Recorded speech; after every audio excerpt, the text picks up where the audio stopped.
Good evening, everybody. I'm going to give it that minute to let people log on. For the next several sessions and stories and days of residential school genocide will be two-part features. There's just so many stories, and you don't want to miss anybody, as well as those that overlap or are inverse of each other. It's good for a comparative sense. It's also good not to repeat stories and always have them fresh.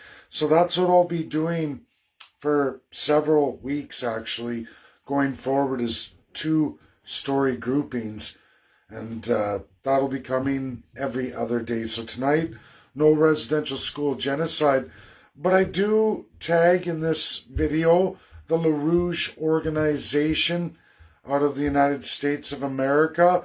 They're an abstract party outside, attached to a third party in the USA. Not a lot of people have heard about. You always hear about Democrats, Republicans, but LaRouche has an interesting history.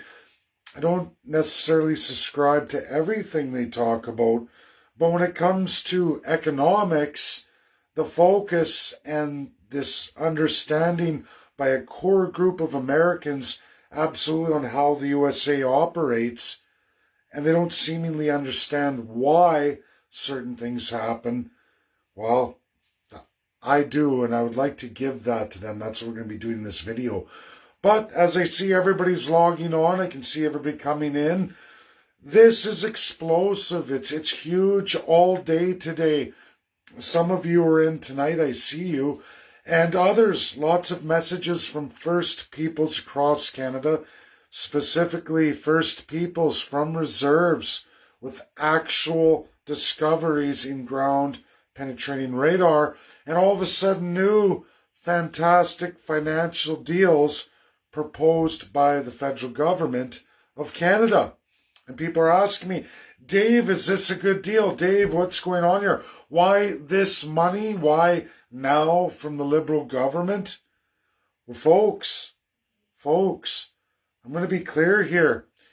They're going to try and clear up and get as many deals as they can. And Canadians, First Peoples, you are getting proverbially fisted by the government of Canada, that elite first class that is nothing in common with the United States of America. We got to get that off the table. Your government doesn't operate anywhere near the United States of America. For the American Indian worldwide, when you look at all the colonial empires, so many of you go through my residential school genocide, you're seeing very clearly USA doesn't seemingly have these systems, not domestically at home. They treat the American Indians much, much different than any other First Peoples worldwide in relation absolutely to all the colonial powers. It's horrific story after horrific story overlapping and destroying right now today. Literally billions of people. Almost 30% of the world's population is under this. It's why we're going to overlap to the LaRouche organization. Harvey, who's the speaker now, who's taken over, he's doing a fabulous job, but I want to highlight some things that Harvey talks about. But folks, this breaking news, what's going on, for example, Williams Lake and other reserves in Canada, specifically to toxic disposal. I can't say any more than that. I'm signed off that I can't. I signed a non-disclosure and I can't release, but I can talk in a general sense about one issue and I can talk about another, and it's important. All Canadians, third class, and absolutely the Treaty Indians, seated and unseated in Canada, okay, all of you. Now, the federal government, for example, the Williams Lake that I can talk about, $135 million for land stolen from Treaty Indians, taken away many, many years ago, utilized by this first class and their wealthy friends, And then Canadian settlers from the third class must rent and pay, work, make taxes, pay to the government. Now the government's saying, listen, Williams Lake, we stole that land. There's issues. Now there's residential school genocide. We can't have you going outside Canada and getting any real justice. We can't. Can't have you do that. So we're going to offer you chump change, 135 million. Now, for those folks, it's not really chump change out of Williams Lake. It's a pretty good, decent amount of money, but you've lost the rights to land in that 0.2% of Canada that is yours. That's it, 0.2%. The government wants to take that from you, and in exchange, which they did take from you, and now instead of giving it back, because they're like, oh, we have wealthy first and second class citizens loyal to us, sworn to us. They have that. They rent it out for a lot of money, a lot of revenue. We don't want to share with you on your land. We're not going to ever share that or repatriate that in any real meaningful sense. We're going to hold on to it. Here's 135 million from every working third class Canadian, meaning Canadians pay their taxes to the federal government.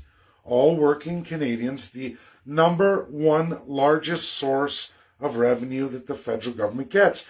Of that, they're going to say, now these wealthy thieves that in any other real world based order, a real one, because we're going to get into that in a minute, in a real rules-based order, in most countries around the world, that's called thievery.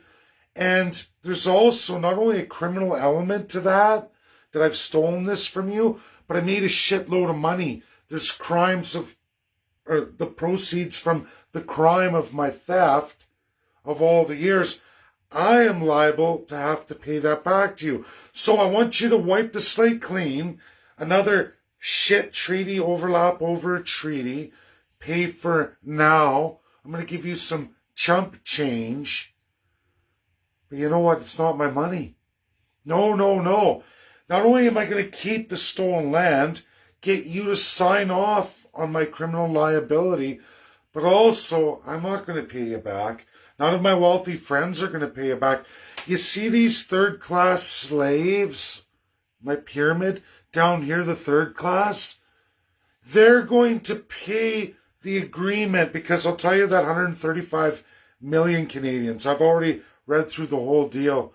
So the First Peoples all get a lump sum in that Williams Lake area, those affected who were removed. So, okay, they get a lump sum, but then annually they get another sum forever and a day.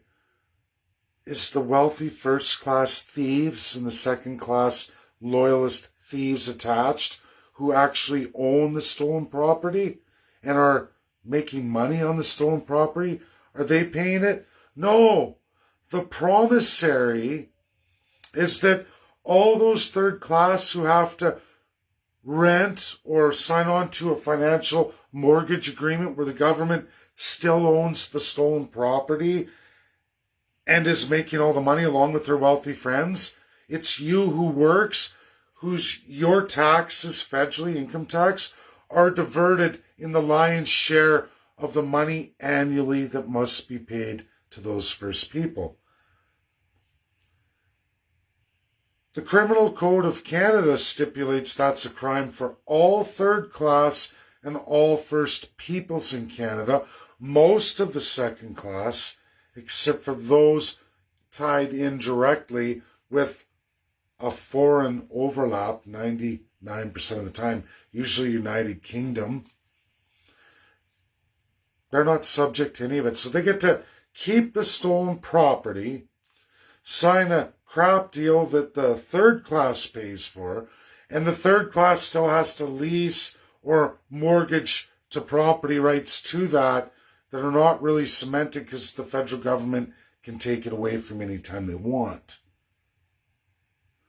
You know what all those crimes are in the real world, right? In the real world-based order, folks. If you don't see the Conservatives, Liberals, and NDP, exactly like Karim Khan and all the justices of the International Criminal Court who released today, for all of you, and post this video, I'm going to make a meme for all Canadians and all First Peoples, telling you exactly what are world crimes in this world and what are not. I do have a lot of trouble with a lot of folks in Canada.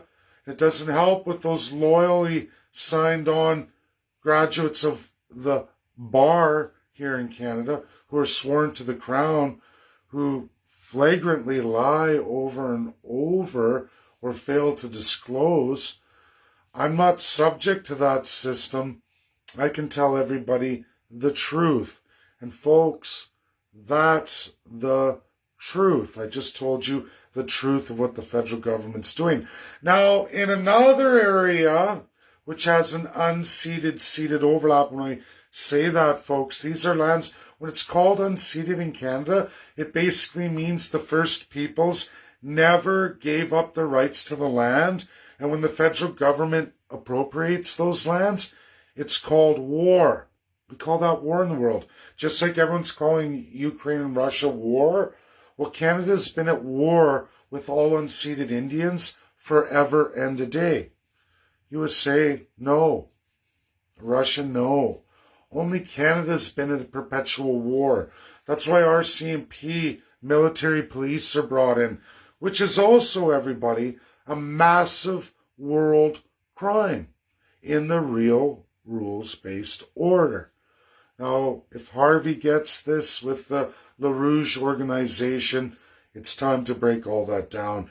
I just want to do one more when we go over to unceded land across Canada. And I can't say the reserve. I can't even talk about what the situation is, but there's been $1 million offered to each and every member of a reserve to take toxic waste that will literally be there for 1,000 years on, again, First Peoples.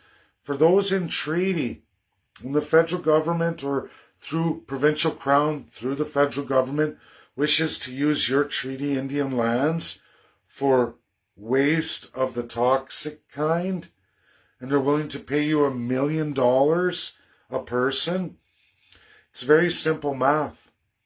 Divide that by your immediate children and your next generation and grandchildren. And you know what happens on average for the average First Peoples in Canada in census, meaning your actual population? That money will absolutely turn into $100 a person within 50 years. But it gets better. In these toxic dumpings that you're going to take that last upwards of 1,000 years, that's each time they dump.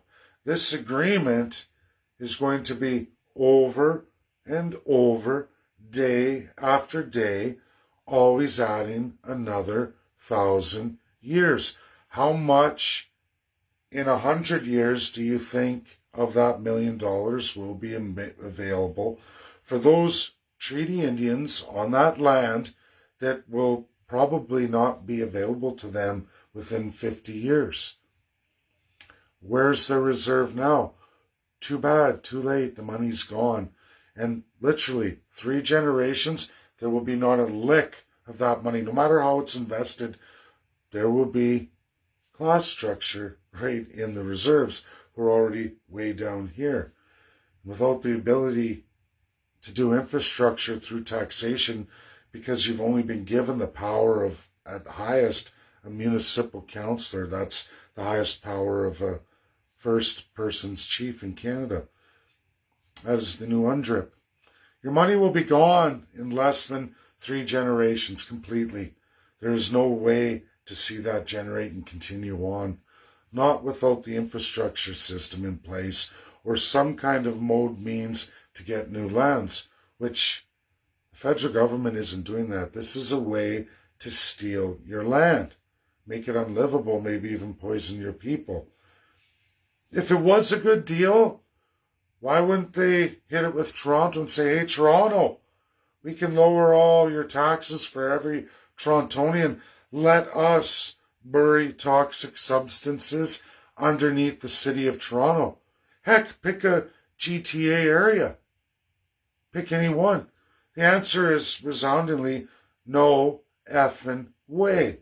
It would be all over the world stage. It would be all over the world stage. It's sick, it's depraved.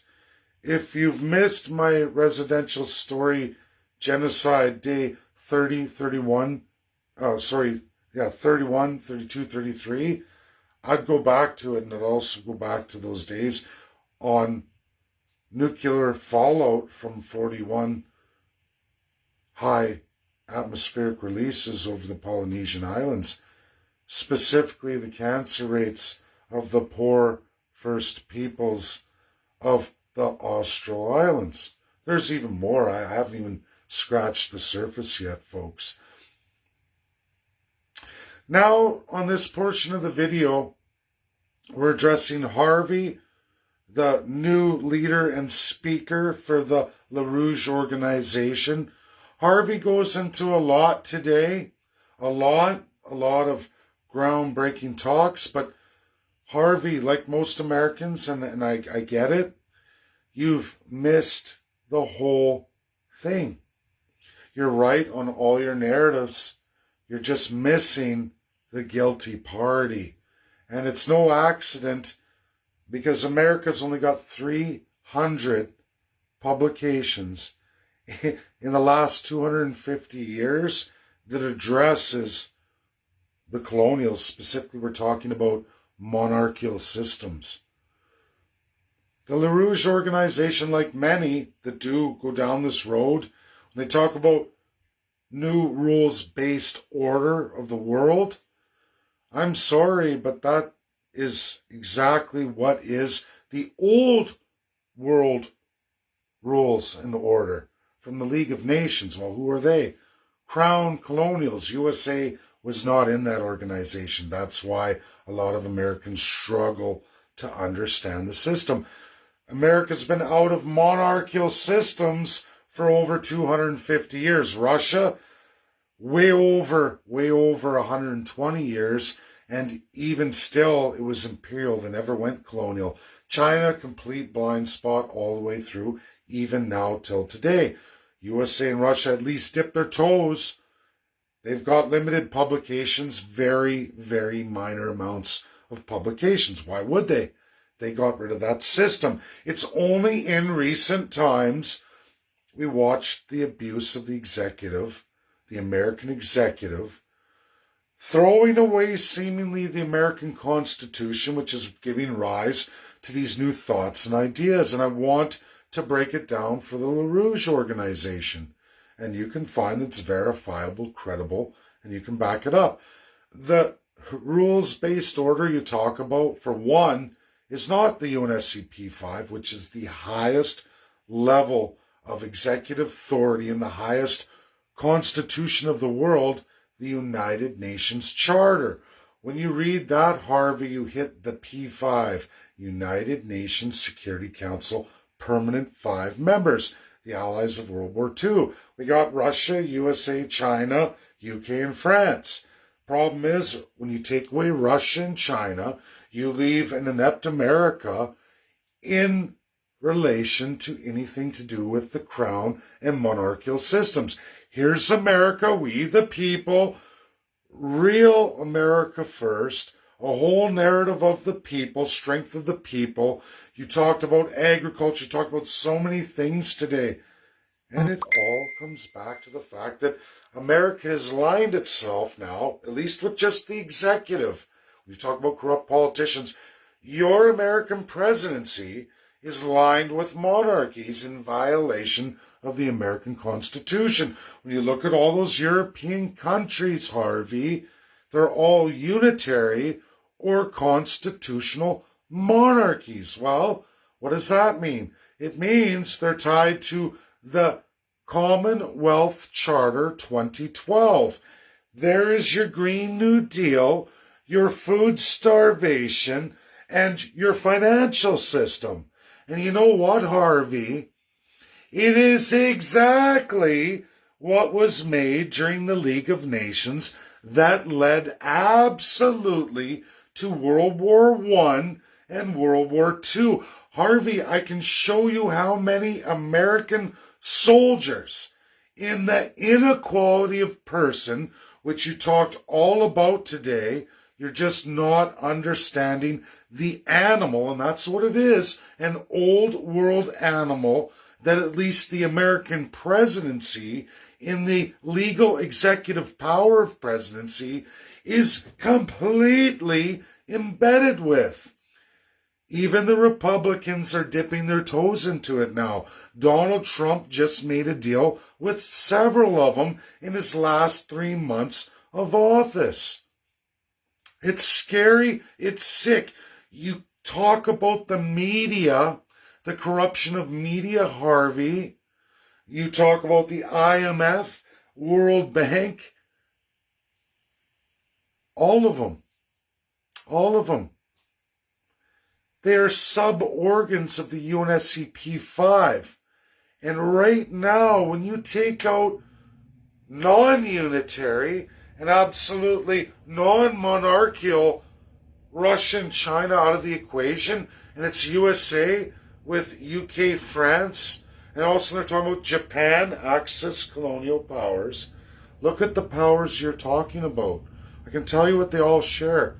Constitutional monarchies, colonial powers who destroyed the world, whether they fell in ally status or were Axis power.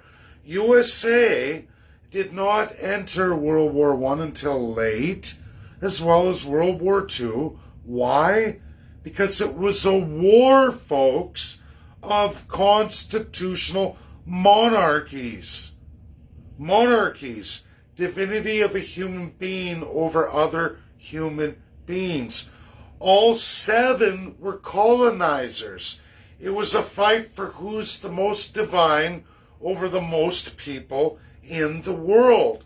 And in all of their systems, whether we talk Japan, Germany, France, Britain, Spain, Portugal, Denmark, wow, folks, they've killed the most human beings in the worst crimes imaginable in the history of the world. And we're not talking 3, 4, 5, 8,000 years ago, even 700 years. We're not even talking about the Middle Ages. We're talking about absolutely upwards and into our lifetime, folks. Through chemical, biological warfare, atomic, these sick systems got to go. And people have to start recognizing both Russia, USA, and absolutely China need to start looking at it exactly for what it is. It all goes to the Commonwealth Charter 2012. There is your green hijack that has everything to do with starving the masses, just like Germany's situation to rise Nazi Germany, where we see a Holocaust of all the Jews. This Holocaust has been repeated all over. The Japanese did the same amount and the same devastation against absolutely the Asian world. China, Philippines, Korea, we can go on and on. Japan was the most brutal, least talked about. Americans, I can't believe it, don't seem to have this in their radar just 70 years ago. March of Death, atrocity of Americans like no other. What about Pearl Harbor? That's called the nutty sickness of the colonial world of monarchies. I am an empire over substandard human beings. I'm a superior human being. My class structure is superior human being. Those who swear to me and my divinity and are loyal to me, I'll give you a place in the pyramid. Then there's those who are slave to me. There's always slavery. Someone's got to do the shit work. And then there's those who are the savage human being. who need to be eradicated. They all share it, and they all still do it today. They still do it today, Harvey. It's time for America to start looking at the world as it really is, and I am happy, and don't take this as me giving anyone crap. It's the fact that Americans can't see what's right in front of them. Don't feel bad, neither can Russians and neither can the Chinese. Now, are they all learning? Yes. Does it happen at an explosive rate? No. No, it doesn't. There are a lot of people who've written over the years. It's just such limited publications, and it always comes from people out of Oxford, the historical Oxford, of that system, who've broken down with that system and go off and release it in publication. You know what happens to them? They end up having to move to the United States of America. Everybody's got to go to the United States of America, because once you take on that system, where else is there left to go? That's the last bastion. If you can't get there, it's lost. Folks, the IMF and Harvey and the LaRouche organization, IMF, World Bank, there's another one there, and I'm just not coming to, I should know them all. It doesn't matter. They're all sub-organs of the United Nations Permanent 5 Security Council members. If you haven't read about the 6 organs of the UN, one of which is second place, is social economic organ. Way down under that, you'll find IMF, IMO, World Bank, World Finance. You'll find all those. You'll find who's running and financing them now.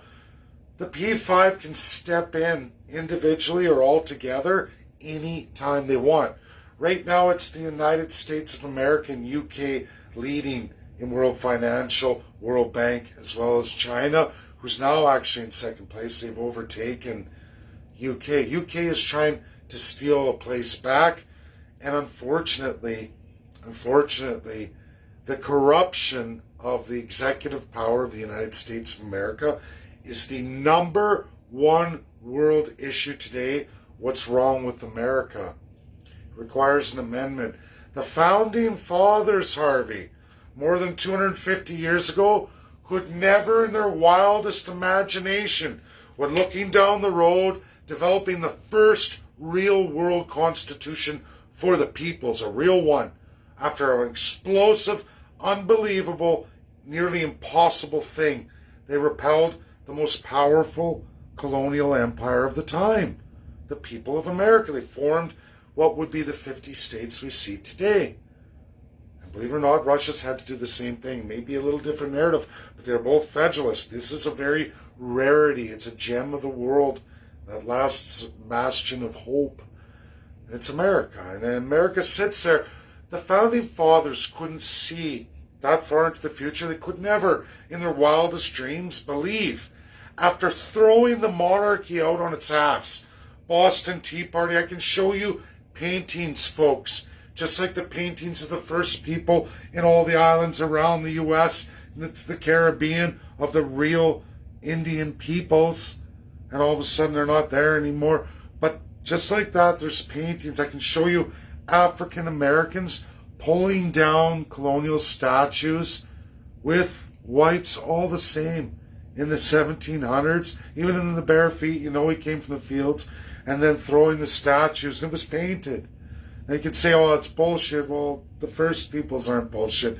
The archaeological evidence, it's very true that it likely did happen. It was all races of people, Americans coming together to get rid of that system that's responsible for all slavery, and even the financial slavery we have today. The LaRouche organization fights back. I get it, but you're not going to get very far in your fight if you can't get the real truth out. This whole Green New Deal and all of it is called the 2012 Commonwealth Charter, sponsored by 54 nations of the UN. And USA likes it because the executive gets to fill their pockets from the American people and rape them. All they do is convince Americans, it's good for them. Wreck your agriculture, starve you out, debt slave you to a foreign power. The same warning was given by John Fitzgerald Kennedy, Richard Nixon. We can go on and on. Ronald Reagan goes on and on and on. It's only since cementing of it in 2012 that executives of mostly Democrats, but let's face it, Republicans aren't addressing it. A lot of them are going along with it too. A lot of their financial supporters are in that system of rape, pillage, plunder, in full-blown criminal sense. And they're trying to make that legal. It is a breach of the Constitution of the United States of America, we the people. It's abstract. It's the kind of thing that makes you wonder, what is the anti-lynching law really about today? Is it about African Americans, or is it about corrupt politicians who would absolutely be hanging from the gallows in the United States of America through the practice of lynching if Americans ever wake up? And academia wakes up. Before that anti-lynching law, that's what would happen to an American politician who participated in something like that.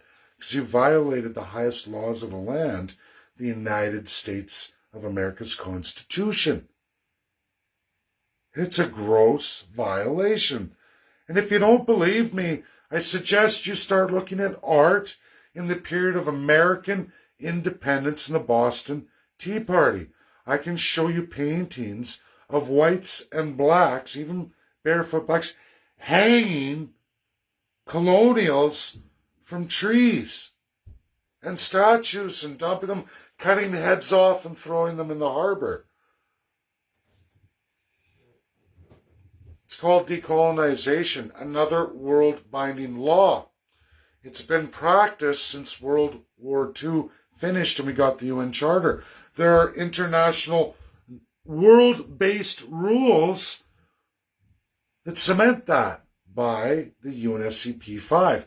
When you don't have all UNSCP 5, red alert, red flags go up, and then it becomes, if USA is sponsoring something that's been shot down by any of the UNSCP 5 members, there's a problem. It's a corruption of the federal executive of America. America's not perfect, but it's one of the best. But it's not perfect. It needs fixes too. Does it need as many fixes as the Commonwealth countries? No way. Not even close. And stop blaming America. It is all the evil that's infected your executive, absolutely infected your media. And when you look at who owns those media companies, who's writing the stories? All from constitutional monarchies. What, 320 million Americans? You can't get enough American writers? There's not enough American writers to write stories. We got to go to the much lower country, Canada. Why do you go there? Well, I know why. Because their constitution. Yeah, because normal raised Americans in real civics wouldn't write those kind of stories, not in any real opinion, to manipulate and lie to Americans. That could get you in big trouble. That could land you, just by two American citizens, in treasonous situation. So the media companies hire monarchical Canadians under a class structure system to sell basically fascism, slavery, food insecurity, energy poverty to Americans. They try to sell Americans on the idea that the Commonwealth Charter of 2012 is going to save you, when the Commonwealth Charter of 2012 is basically the League of Nations. So, Americans, are you giving your power to the League of Nation countries? Because it sure looks like it. Harvey, please go look at who the League of Nations veto-wielding power countries are. I can tell you, it's not USA. And in fact, the countries that have done the most abuse on USA in modern history were all the veto-wielding powers, absolutely, of the League of Nations. The same countries that are corrupted today who still have crown power all in their constitutions. Germany could end up in civil war. I'm telling everybody right now, when I look at what Chancellor is doing in the executive of Germany, this is huge red flag. Huge red flag. And I know a lot of writers are scared. They're just scared to write about it. I hear from Bloomberg, Politico. I hear from Al Jahara, many others. And they're afraid, and I get it. I don't have that problem. I'm a third-class working stiff. I'm blessed with a mind. I got a great degree in my time. I can read, powerful comprehension skills. Greatest gifts God could ever gave me for the tasks ahead, and I'm thankful every day for that, blessed. But I'm going to tell everybody that isn't the same, and it's not much of what's now corrupting the world. A world that promised so much, and for a long time it was, and you all know that. For any of us in the middle age, we lived in the end of the good times, the slide down, and we're watching it go down more and more every day. I'm pretty sure most regular folks my age or a little older and just under me, very limited under me. I'm probably one of the last generations that knows what the world's supposed to be, lived in it, in its beauty, but the evil was there and it was never snuffed out. We had a process all the way into the early 90s, a few examples into the 2000s, but I promise you all, folks, since 2012 and the rebirth of basically League of Nations style old world order. It isn't rules-based order, legal system. That's a League of Nations sell to you crap, especially for Americans. Americans are targeted the largest, and of course Russia too. You're easy to manipulate each other. It's easy to get the two most powerful federalists who have the least amount of academic exposure to monarchical systems. Absolutely, you have the least amount. You're the most illiterate besides China. So that's terrifying. Terrifying to have big, powerful nations who can be so blind. It's not their fault because they eradicated the stuff a long time ago or just never got into it. China never got into it. Victims of it, but never got into it.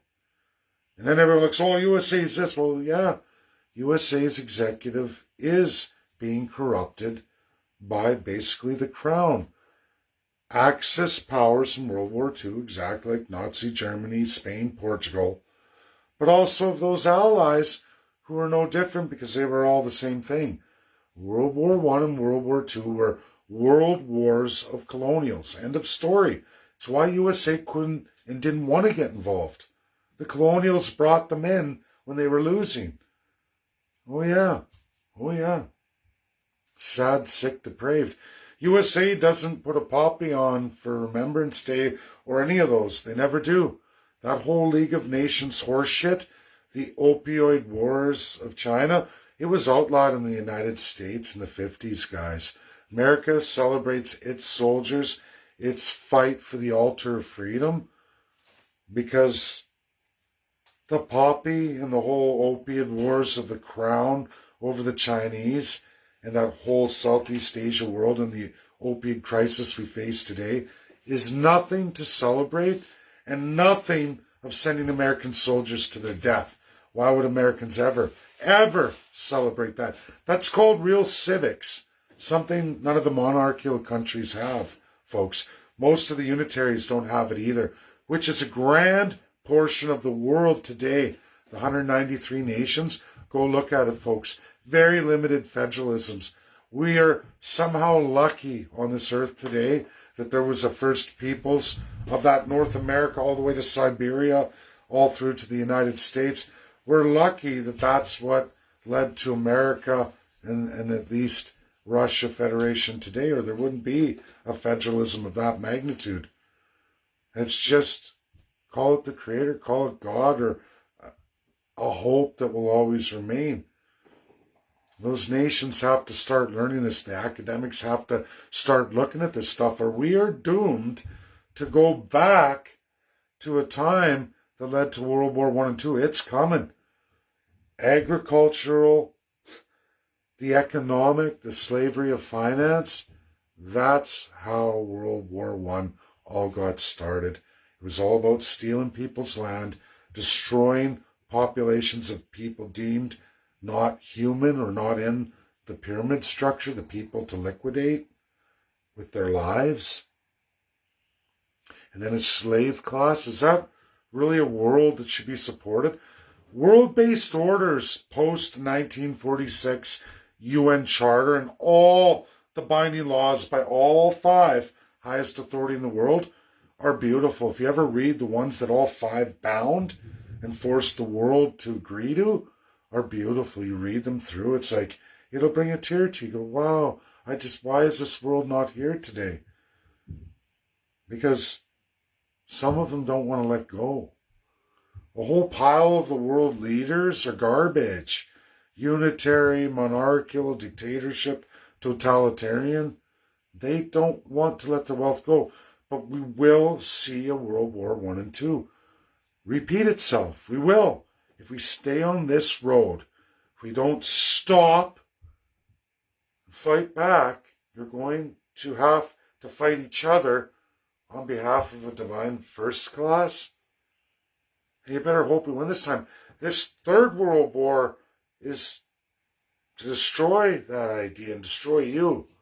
It will be the end of America. Can you imagine a world without America and the illusion of democracy in a monarchical Commonwealth system outlawed since 45, promised by King George VI? Absolutely by France, folks. France was destroyed by Germany. They were taken right over. Why? Why we allow anything to happen in the world today is beyond me. Can we wake up America before it's too late? Can we wake up Russia before it's too late? Can we wake up China before it's too late? That's how I spend my life. That's the fight I lead. Thanks, everybody. Please share the video. True, credible, verifiable, massive news. It's got to get out there. Thank you. Bye now.